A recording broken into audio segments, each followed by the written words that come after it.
Pernah kesel nggak sih udah bayar mahal buat internet kenceng, tapi kok rasanya lemot banget? Nah ini tuh masalah umum banget. Dan hari ini kita bakal kupas tuntas misteri di baliknya. Yuk langsung aja kita mulai.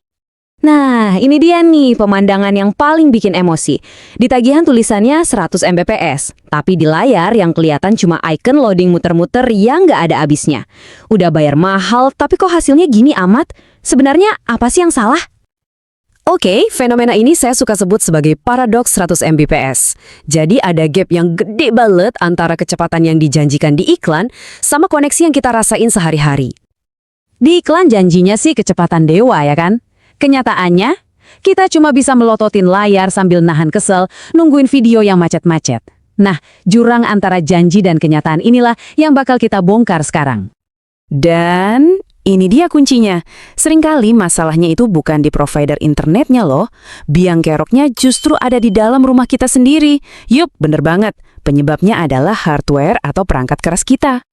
Oke, sekarang mari kita kenalan sama tersangka utamanya. Kita bakal ngobrolin soal otak kecil yang ada di pusat jaringan rumah kita semua, yaitu router. Dan kenapa sering banget dia ini yang jadi biang keladi internet lemot.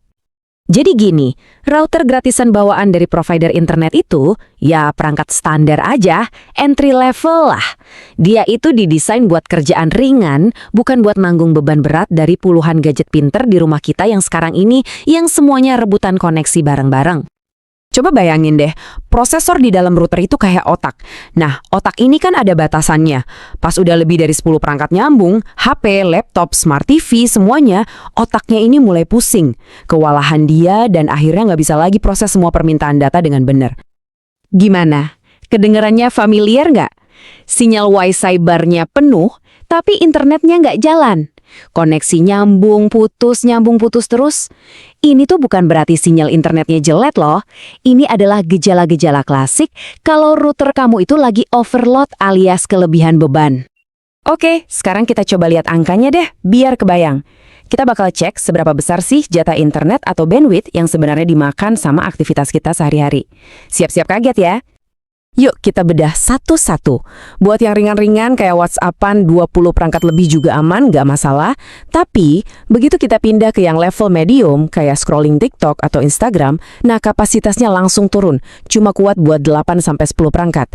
Dan buat yang paling berat, nonton Netflix 4K misalnya, jaringan kamu tuh cuma bisa nangani maksimal 2-3 perangkat doang barengan. Coba deh lihat bedanya. Jomplang banget kan? Kebutuhan bandwidthnya itu loncat drastis dari cuma kirim pesan WhatsApp ke scrolling TikTok. Terus lihat lagi lonjakan gilanya pas kita nonton Netflix 4K. Kebutuhan datanya itu bukan cuma nambah, tapi meledak. Jadi, poin pentingnya tuh ini. Coba bayangin di rumah ada 2 orang aja yang lagi nonton Netflix 4K di kamar masing-masing. Cuma berdua loh. Aktivitas itu aja udah cukup buat nyedot sebagian besar kapasitas jaringan kamu. Akibatnya, semua orang di rumah bakal ngerasain internetnya lemot meskipun paket internet kamu itu 100 Mbps.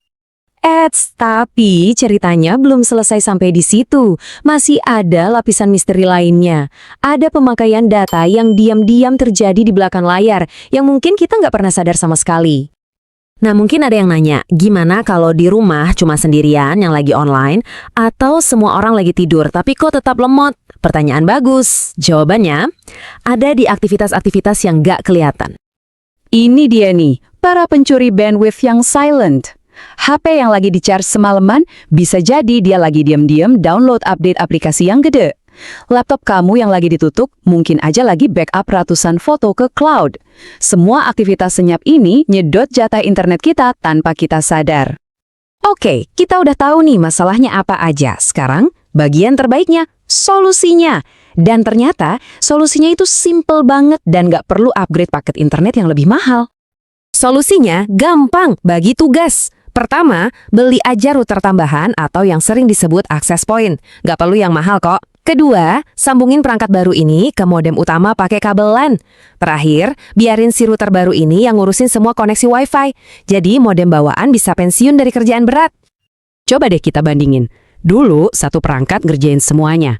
Nerima sinyal internet sekaligus ngatur semua koneksi Wi-Fi. Ya jelas saja dia kewalahan. Nah, dengan pengaturan baru, tugasnya dibagi. Modem utama fokusnya cuma satu, nerima sinyal internet. Titik. Terus si router baru yang lebih jago fokus nyebarin sinyal Wi-Fi ke semua gadget kita. Ini namanya pembagian kerja yang jauh lebih pinter dan efisien.